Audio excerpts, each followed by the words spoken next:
Hello, everyone. Corinne here, and I'm so glad you are joining me in another conversation with Natalie Goni today. We will be talking about something that's really integral to our lives, which is going on dates with ourselves. Yeah. That can be local solo trips, half-day adventures, one-day adventures, full-on solo trips to another country. And we're going to talk about how these rituals help us reconnect with our pleasure, our joy, and just also the parts of ourselves that are easily getting lost in the noise of daily life, in the striving, the doing, but also maybe sometimes in just not wanting to feel what maybe needs to be felt. Yeah. And so, yeah, if you're someone who feels deeply and who maybe tends to find boundaries difficult or blurry in relationships, or if you find yourself just overwhelmed by the needs of everyone around you, then this conversation is for you. Because these solo dates, they are not just an act of self-care. Yeah, they're also an invitation just to come back home to yourself. Yeah, to feel nourished, to remember what truly lights you up. And perhaps most unexpectedly also, they can really expand our capacity to be with life's harder, moments like grief and heartbreak and big transition. So yeah, whether you're curious about going on your first solo date or you're looking about deepening your practice, we're going to share why we do this, how we approach it, and why we believe every empathic woman out there deserves this time for herself. So, Natalie, I know that you recently went, or you've just come back from a solo trip. Yeah, I wonder if you would just like to speak to us a little bit more about what made you go maybe on that solo trip, how did you approach it, and what it did for you in this particular instant. Hmm. Um, okay, solo dates. So I think that you are much more probably intentional about this than I am. I am, but it's something that I very much do and really enjoy doing. So my recent solo date was a trip to Paris, and it was unplanned. So I had a really lovely holiday with my girlfriends, and on the back of that, I spent a couple of weeks in London, in the UK, in my home country.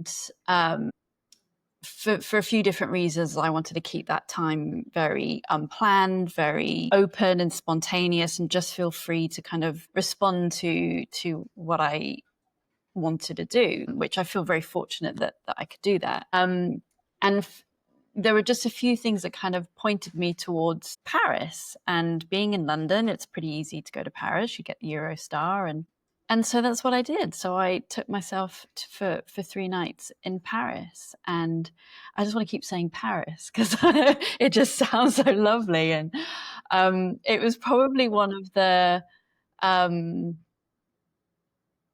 best trips I've probably had, actually. And certainly best trips by myself. So yeah, that was my solo date. I'll stop there. What made it? What made it the best trip this time around? Well, I think I had the very clear sense of what I wanted to feel, and a lot of the things that the trips that I've taken or things that I've done by myself tend to have some kind of orientation, tend to be a training somewhere or a retreat, or there's an outcome. Whereas this was just a wanting to feel. And Paris is a very feminine city. It's summer. It's sensual. It's relaxed. Well, some people might argue that, but compared to Hong Kong or even London, it definitely has, for me, a more flowy kind of feel. So it was about how I wanted to feel and the kind of surroundings that I wanted to be in. Mm-hmm. Mm-hmm. Mm-hmm. Beautiful.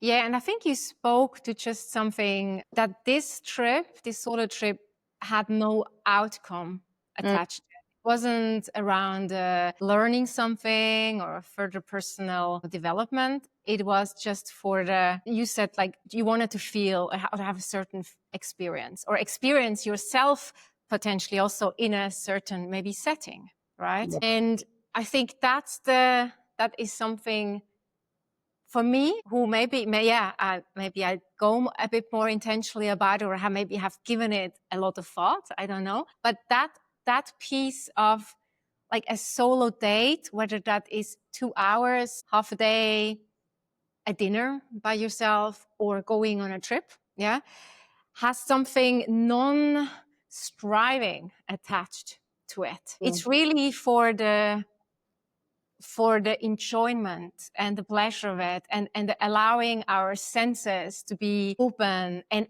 also really experiencing ourselves mm, in different settings, and to really do things that I know or that I want to maybe I don't know yet, that I want to maybe try out. It could also be, but it has something attached to it that I'm just, that I'm curious about how this could give me a sense of, joy or enjoyment. Yeah. mm, It's definitely linked. So it's linked to the pleasure realms, and the lingering and the relaxation and the savoring is the word that comes to me mm, when I think about these solo dates with myself. It's different from me going on a hike in the mountains, which I love, which nourishes me, but in a different way, because am I still like that involves maybe still strenuous exercise or getting on top of a peak, right? These solo dates for me are more around going it with the flow a bit and what brings me joy and pleasure. Yeah. mm, Awakens mhm, my senses. Yeah. mm. Uh, I just want to share there was a moment as my last morning, and what I love about Paris is in the summer is like, and the winter, the everything is outside on the street. And I wanted to get a coffee, and I wasn't hungry, but I wanted some like fresh fruit or something. So I ordered what I thought was just like a plate of fresh fruit. And mm, what came was this beautiful, like crystal glass of strawberries with like chantilly cream or something on the side, and an espresso. And I was just like, this is just. It was so joyful and pleasurable, and just sitting on the street in Paris, just with this beautiful glass of strawberries and cream and a yeah. coffee. Yeah. So it's just like being with you said awaken the senses. It's just like being with the little moments of sensual aliveness and pleasure. Yeah. Mm. Yeah.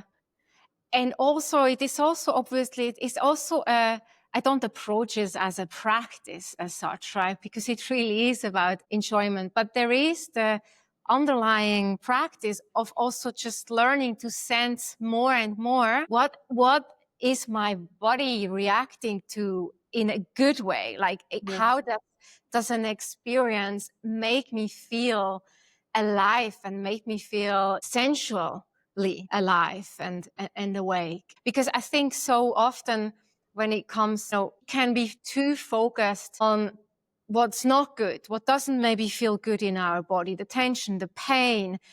But there's also we can always access places within our body that already feel good, right? Mm. This is about also really training ourselves. Well, what feels good to me? And I feel this is important for if you're in a relationship, and if you're a person maybe who's quite empathic, and it's very easy for you to feel what other people feel. Mm. And so maybe or maybe you've been just involved for many, many years in child rearing, raising children, and you have had maybe very little time for yourself. And Mm. it becomes harder and harder for you maybe to even know what is actually, what would I really thrive on? What Mhm. would feel good to me, just me, versus what do I maybe do because I know this is what makes other people feel good. Yeah, yeah.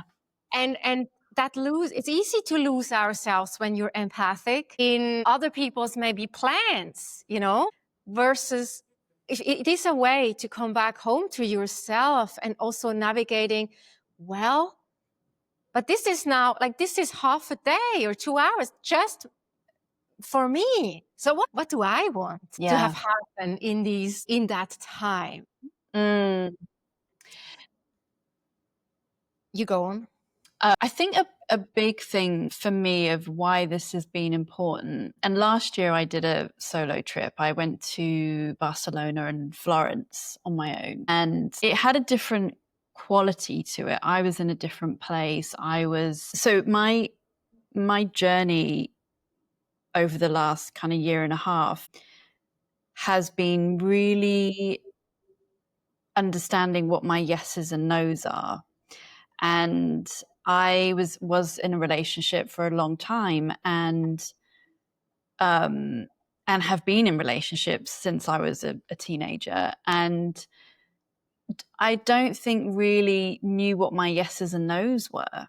And the last year and a half has been really learning what my yeses and nos are. So what feels good, what doesn't, who feels interesting and safe and who doesn't. So it's really, for me, been a huge lesson in my yeses and nos. And I think that from my experience and the women that I work with, are friends with, and are in my life, that is something that we do struggle with for various different reasons. And we do start, I mean, this is one of the beautiful things about midlife, is that we start to get a lot clearer on our yeses and nos. So yeah, for me, so what I noticed from last year to going to Paris this year was I was a lot clearer on my yeses and nos. And so that enabled me to have a different experience, I think, than last year. So that means there's definitely been like a growth journey there as well, from last year to this year, around self-knowing, knowing yourself better, and knowing what is your thing and what isn't, right? And I think that is this journey where so many women are on, also that I work with, from self-abandoning and losing yourself in not just in relationship, but maybe in mothering or in your work or in spiritual path, right? And then coming back to that self-belonging, coming home to yourself and belonging to yourself, right? And these solo trips and solo dates are one way to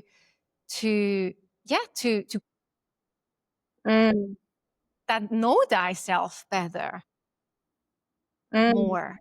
Because when you're just with yourself, well, there is not, like, it's you with you, and that cannot, and that can, yes, and I want to speak to that briefly. Like, if you have been very caught up for a long time in other people's worlds, and you just tend not to have a lot of time alone, really you alone, then it can be, then you want to start slow. Like you're not gonna go on a solo trip, maybe, right? Or maybe that's really a matter of, I take myself out for a dinner just for me, and I try not to distract myself while I go on dinner with social media and stuff or music, but I'm just gonna really go from the moment of what lingerie do I want to put on, what clothes do I feel actually really good in, and do I like to see myself in? And then you make that the ritual, and then you go and you go to a nice restaurant, nice for you, right? That can be whatever rocks your boat, right? And you order a meal that you just like, that you enjoy, or maybe it's something new that you want to try. And then you're in that experience, you with you. And that's like, start simple. Because I remember a time where, after being on tour for 6 weeks with artists, not 1 minute to myself, and I was not practicing, I had no practice of, I have these days. And the minute everyone left me and I was alone at the airport, oh my God, I was very much, it was too much to be by myself. Like it was really intense. Yeah, there's also an easing into that. Yeah. Mm. Yeah, and it's funny because a friend of mine a couple of weeks ago, we were talking about this, and she said, I like going out and doing things on my own, but one thing I can't do is go for dinner by myself. Like there's something about being in a restaurant that doesn't, she's not quite there yet. And we didn't get into why, but I recognize that as being like there's things that feel perhaps safer or more normal. So like going for a coffee or having lunch, or they're all pretty Going for a settling. massage, for Right. example, too, right? For, yeah, could be. Or a walk by yourself, or whatever. I think the practice doing those things is definitely being present with it, and not and I go on my phone sometimes, but I really do try and not distract myself and worry about what people might think. I mean, I probably used to, but now it's not really something that occurs to me. But it's building that muscle to settle your nervous system, that you're okay, and actually no one gives a shit about whether you're on your own or not. Yeah. And so, and to build up to, I'm quite comfortable now. So when I first got to Paris, I found a restaurant and just sat and had a glass of wine and some Yeah. nibbles. But that's taken practice. That's taken building a muscle to feel safe in myself to do that. So Yeah. boundaries is something that comes up for me is important. Yeah. Yeah.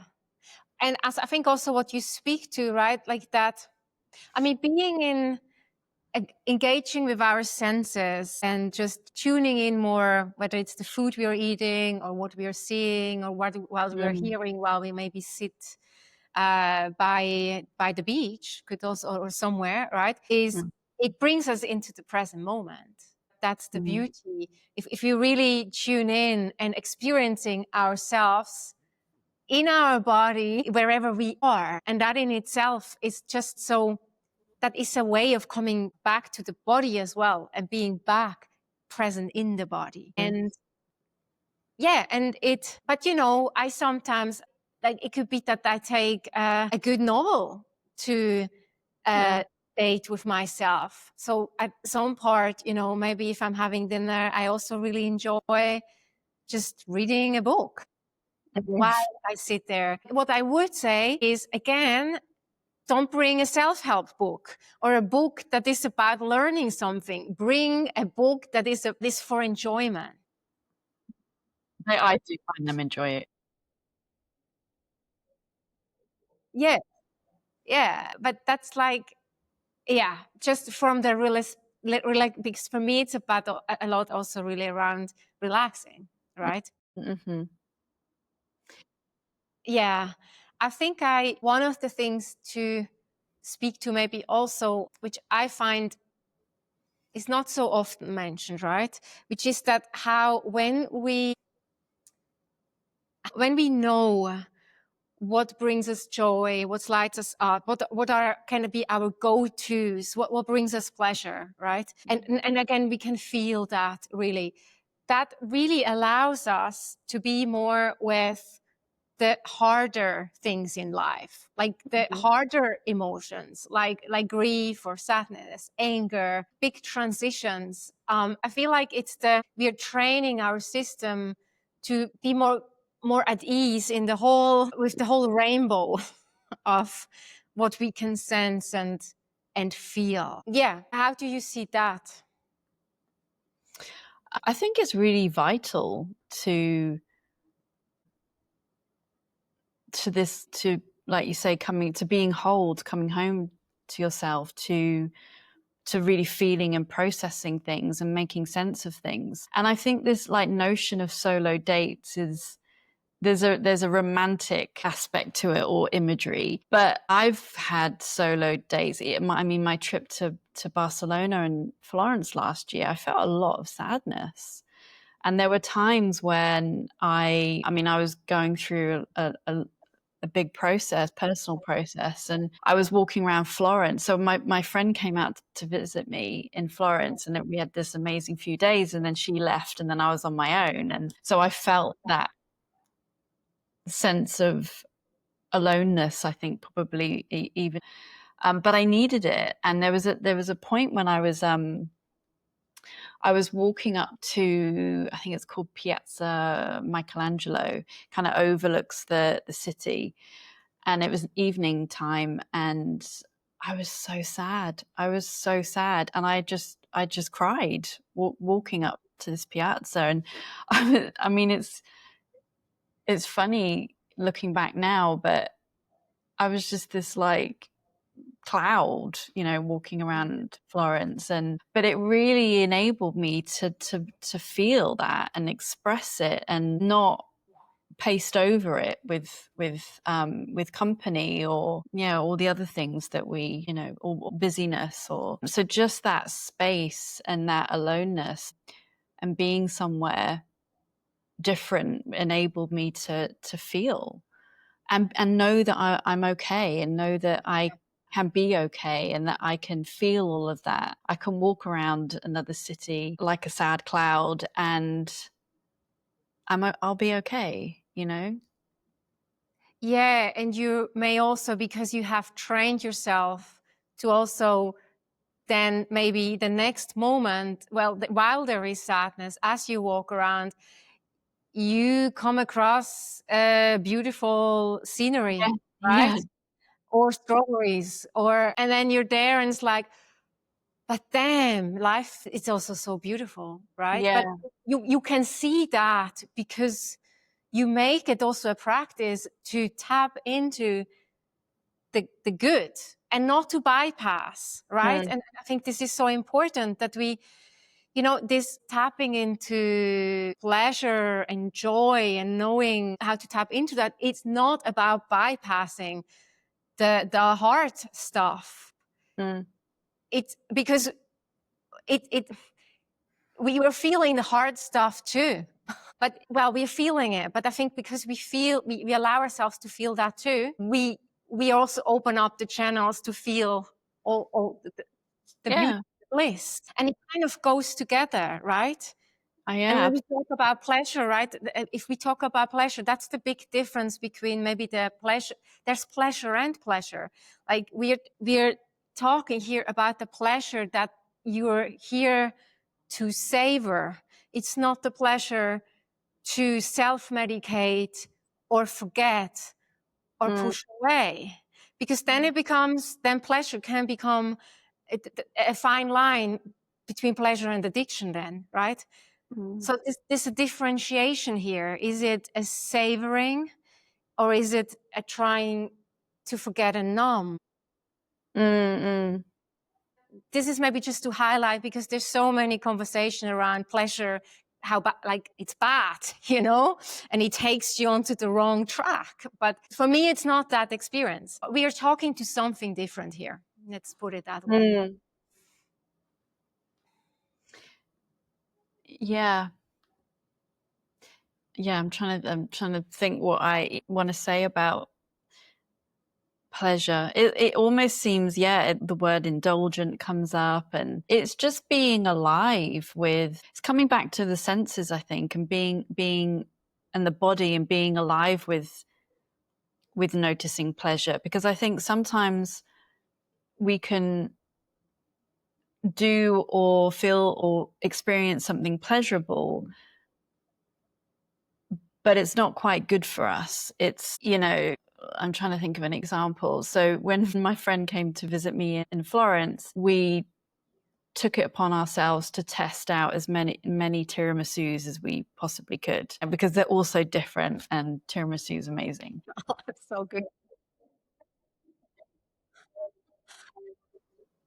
But you can, this is such a silly analogy. You can go overboard, but you feel it. You feel it when you've had too much. You feel when you've been indulging in something, or you drank too much wine, or whatever it might be. There is subtleties to pleasure. Yes. And I think being able to be alive to that and tune into that, and we'll always, well, hopefully we will cross the line sometimes, because that's being human, and we need to, right, to then to know what our little lines are when it comes to pleasure. But yeah, it's a really interesting exploration, actually, pleasure. Yeah, But yeah, because it's about being awake to your body and your senses, and what feels like good yeah, and what feels too much, and yeah. yeah, as the same analogy, maybe you're in a new city and you're like you're on a date of yourself and you're like, I've been really thinking of this a type of skirt, a type of clothing, a fabric or something. And if you Mm. then go and gift yourself with that one piece which really, it brings you joy, and you're gonna, wear it probably a lot and so on, right? That is different from going and buying 10 pieces of clothing just to kind of, Mm. yeah, that there's a difference here, right? Because Mm. there it might be just to feel, you're trying to feel something, but maybe it doesn't feel good Mm. afterwards. Well, it kind of goes back to, and we're diverging a little bit, but it does go back to this the awareness of the body, and why we do nonlinear movement, and tapping into that subtlety of the senses, knowing when we're full, knowing what might taste really good, but actually won't feel that great afterwards. So it's tapping into that, the Yeah. subtlety of the body. That has been a practice for me, like on alongside, it's like a parallel practice of going out and doing and being on my own and doing things on my own. It's like that subtlety of awareness is what helps me know what when something is a no and when something is a yes. Yeah, there's a underlying practice outside of the going on solo dates or solo trips, right? And I Mm. also just want to point out it is also really about having fun with yourself too. Yeah. Don't forget that, right? So Try all yeah, the tiramisus. yeah, Yeah. I think fun has been a new exploration for me. It's like, what is fun? I think we get so caught up in our adult lives and work and responsibilities and fun. I think we forget how to mhm, have what's fun to yeah. us, and what's fun to us at certain points in our life. Yeah, and so if you're new to kind of this and you want to approach it a little bit more with intention, you can ask yourself, okay, is this solo date, is this about tapping into fun? Is it about tapping more into sensuality? And Mm. is it about pleasure? What are you, what is it about for you, right? Yeah. How do you Uh, want how do you want to feel?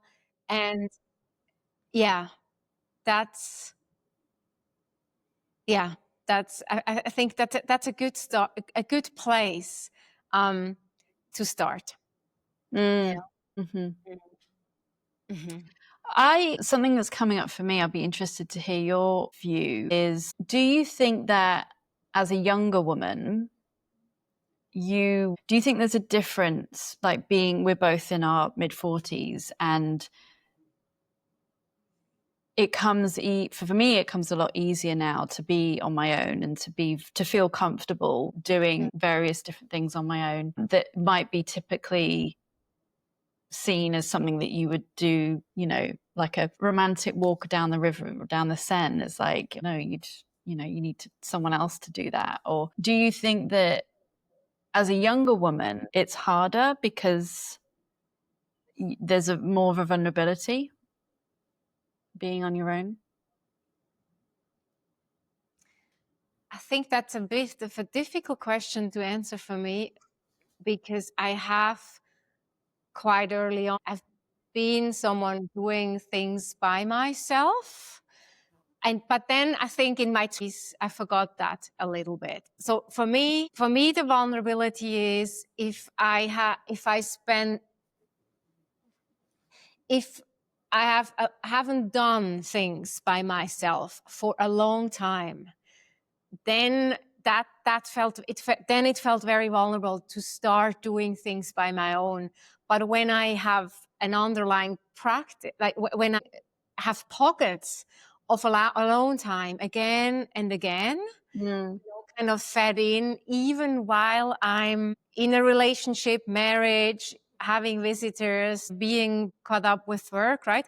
Then it's less vulnerable. I think it has Mm. for me, it has a lot to do how closely connected am I right now with myself. If we've been going outside of ourselves for a long time, that coming closer is vulnerable because you may not quite Yeah. sure what will happen, right? But if we always make sure we spend time alone here and there, and I'm not talking now solo dates or, I'm just generally like doing things by yourself, Mm. just you with you, then I also think that then it just becomes, then You build the it's muscle. less vulnerable.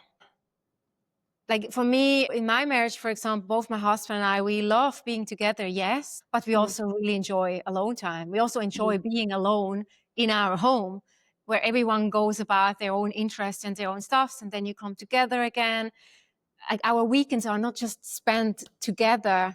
Like it's a meeting ourselves again, everyone going, right? Like it's that, and for me, We. that's very important. For him, it's very important. Yeah. Yeah. Um, yeah. Mm. So you think it was, how was it for you? How would you answer that question? I think as a younger woman, I felt a bit more vulnerable when I used to travel with work when I was in my like late 20s, early 30s, which was fine. But I just get this, I'm noticing that I think I would have felt more vulnerable perhaps going for dinner by myself or but I think that's probably a personal thing, perhaps, and the times, I think now it's more acceptable for for people and for women to be seen doing things by themselves. Whereas perhaps 15, 20 years ago, it was perhaps a little bit more. Yeah, it was a different time. And I think also I didn't have a clear enough sense of self when I was younger, and I didn't really know what my yeses and nos were. And so I didn't ever want to put myself in situations where I would be confronted with a no, being approached by somebody and not knowing how to not be polite. And so I would always be very self-conscious of those kind of situations. Whereas now I know how to, who I want to engage with and who I don't. I was very, You say now you know, and yes, it could be age, but it could I think it's also practice. be practice, Yeah, right? yeah, yeah. Because you have been doing this more Yeah. by yourself, because it's the returning to your sense of self Yeah. every time you do something by yourself. It is a returning to your sense of self. Yeah. Yeah, so I think age actually. I think there is something about the times, but I think age doesn't necessarily have a huge factor. It's about your practice and it's about your boundaries and your Yeah. yeses and nos and your sense of self. Yeah. Yeah. Mm. Yeah. All right. Well, is there anything else that did you want to say that I feel like it's complete for Mm. now, this piece? No, I mean, I think it's I don't know, there's maybe in your notes you can talk about what a solo date might look like, because and you're really good at being really in, I think perhaps being married, like you kind of have to be a little bit more intentional when you're in a relationship about, I'm going to go and do this, and this is how much time I'm going to spend, and this is how I want to feel. And so there's probably more intention needed when you're in a relationship. Yeah. Yeah. And I think I can just briefly talk about this here. So there's two different ways, right? How I approach it. Sometimes I know I have half a day, let's say in a city, and I'm like, I'm just want to let myself be taken by the flow. So I just step out. Yeah. And I'm just wherever my feet and my heart are taking me. But yes, with the intention in mind to just allow my senses to be open and really go with what pulls me. Mm. And that can then be all of a sudden as I'm walking, I feel it would be nice to end this evening, for example, with a lychee martini in a very cool bar. And then, that has happened in Singapore on a half day solo date where, Mm. in the beginning, I knew, okay, I'm going to go for a facial. Great. And I also kind of had an idea that I want to eat some really good dumplings to savor all the explosion of flavors. But then I didn't really know more. And I ended up eventually, funny enough, in the hotel where we were staying, there was this great martini bar, which I didn't even know before. And I sat down with a lunch and I just drank that for an hour. Yeah. And I had the novel with me, for example, right? So it is a mixture between kind of knowing what I would like to experience and then allowing myself for the thing to kind of unfold. Mm. Because for me, that is also because, I like to also go to a city and just, I know I'm going to go here and then I go there and then I get with a lot of direction. So for me, I'm intentional about, okay, not this time. It's not about that. It's really about lingering and meandering and savoring and just kind of see where the mood takes me, which is that's not my natural, Yeah, exactly. Yeah, not and my natural tendency. Because I I like going on retreats and learn something or on further training. So yeah, for me that it is a part of, for me it's about what would like my inner feminine like to mm, experience in mhm, all this. mm. And Yeah. I love those words like lingering, meandering, receiving. Like it's allowing ourselves to be in that mode. I think that's what's really important because our lives are generally so structured and focused and have a direction and Yeah. responsible. And so it's giving ourselves those pockets of time, whether it's an hour or it's a 3-day trip to Paris. It's giving ourselves space to be in the meandering, to respond, to receive, Yeah. to linger, you know. Yeah. And all that is the realm of the feminine, right? Yeah. Part of the feminine. Yeah. So yeah. So that is another question you can ask yourself. What would my inner feminine like to experience in the next 2 hours on Mhm. this date with myself, for example? Mm. All right. Well, always a pleasure to speak to you, Mhm. my dear. And we will continue. Let's see what we will come up with next time. Yes. Lots more to come. Well, thank you, everyone. Natalie and I, if you're new to this channel, there's plenty of other conversation that we've had about, similar topics and about nonlinear movement and desire and all sorts of things. So Mm. check those out. All right. Thank you. Thank Until you. next